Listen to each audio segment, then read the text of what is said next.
Hello and welcome to another, I guess you'd call it a motorcycling video.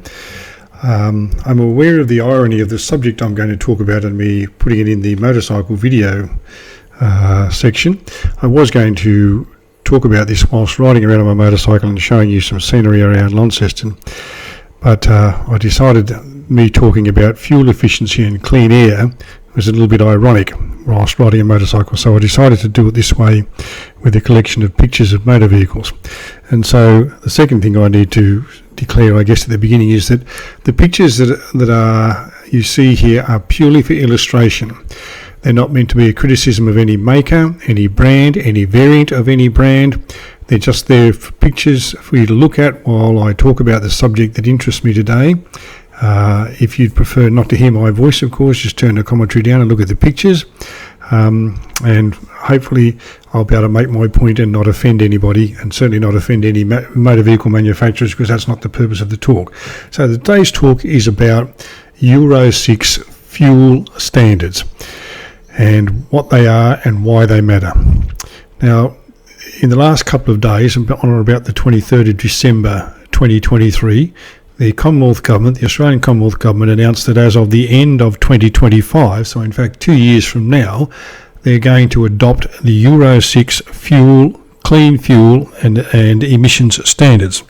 Now that all sounds well and good, except for the fact that the Euro 6 standards came into force in Europe in 2015. So we're already a long way behind them, and by the time we adopt these standards we will be 10 years behind them. We have been operating on Euro 5 standards since 2013, and by the time we adopt the Euro 6 standards in 2025, or at the end of 2025, we will have been using the Euro 5 standards for 12 years. Now, what are these standards? They are standards that dictate to producers of fuel, that is petrol and diesel, the quality of the fuel that they can sell, and they also regulate the amount and type of things that come out of the tailpipe of your vehicle. As a byproduct of burning hydrocarbons, that is burning petrol or diesel, there are waste products. Those waste products are pollutants. The Euro 6 standard is the latest iteration. So we've gone Euro 1, 2, 3, 4, 5, 6, and I suspect that there'll be a Euro 7 before long, to mandate standards to make sure that the fuel that goes into your vehicle is clean in the first instance, and in the second instance that it's burnt efficiently, so as little as possible in the way of pollutants is released into the atmosphere. Now, why that matters, of course, is because the air that we breathe is affected by those pollutants. And in Australia, where most people live on the east coast and live in highly dense population centres like the capital cities and places in New South Wales like Newcastle and Wollongong, the air can be heavily polluted because there are lots of people and many vehicles in a confined space. Now, the government's decided to adopt these Euro 6 standards because, and I got all this information, by the way, from the Financial Review, an article in the Australian Financial Review. They've decided to adopt these standards because they say it will remove 18 million tonnes of greenhouse gases from the atmosphere by 2050, and would be the equivalent of removing 280,000 cars from the Australian roads by 2050. They've decided to adopt them because we need to have cleaner air, just for the health of our population, and also to do our bit for the issues of clean air and in climate change and environmental issues and so on. And they say, that is the Department of Environment, says that these new standards will result in vehicles that are 3% more efficient than current vehicles that are on our markets, and will cost possibly 1 extra cent per litre to implement. Now, what I'm curious about is why it is that it's taking us till the end of 2025, so another 2 years, to implement these standards.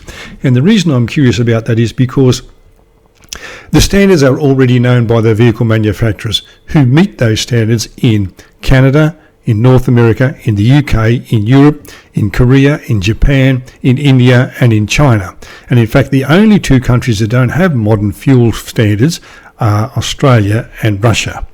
All the vehicle manufacturers who want to sell cars in Europe and Canada and North America and those other markets that I've mentioned already meet these Euro 6 standards. So it's not a case of the manufacturers having to have time to tool up and create more efficient engines and so on. They already have those engines. It may be a case of saying we've got to give our fuel refiners time to do this, but they already have the technology to refine fuel to the standard because they do so in those markets that I've just mentioned. And it may be that they need some time to do that to their Australian refineries, if in fact there are any Australian refineries. But 2 years seems to be an awful lot of lag time. The Australian government says that as a result of introducing these measures, we will get vehicles that are currently not sold in the Australian market. Now, they don't name any of those, but clearly there are models that are sold in Europe and North America and so on that work best with cleaner fuel, and the manufacturers quite rightly say, well, we don't sell that vehicle in Australia because your fuel isn't clean enough, and people will buy this car and it won't perform the way it's supposed to perform, and they'll be complaining about our cars when in fact it's your fuel that's the problem. So it's not a case of the manufacturers not knowing what they have to do. They already know what it is they have to do, and they already comply with those standards.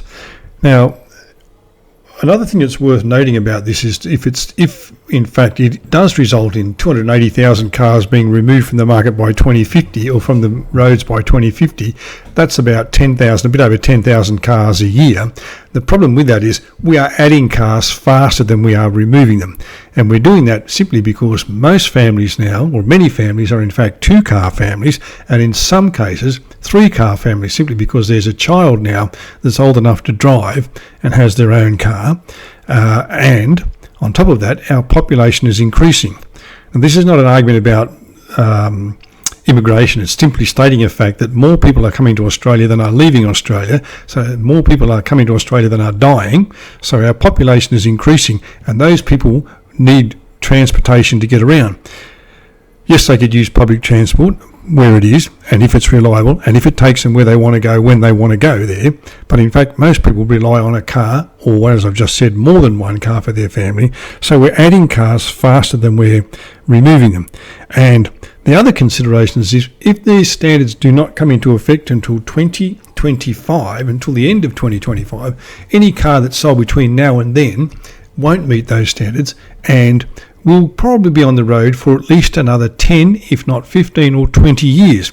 So even if we were to start meeting that standard tomorrow, all the cars that are currently on the road and all the cars that are sold up until the 30th of December 2025 will not meet that standard and will be on the road for 10, 15, maybe 20 years.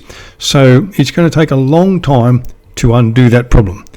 Well, so that's what Euro 6 standards are about, and that's why we're adopting them, what they're going to do for us. We just need to be doing it a bit faster.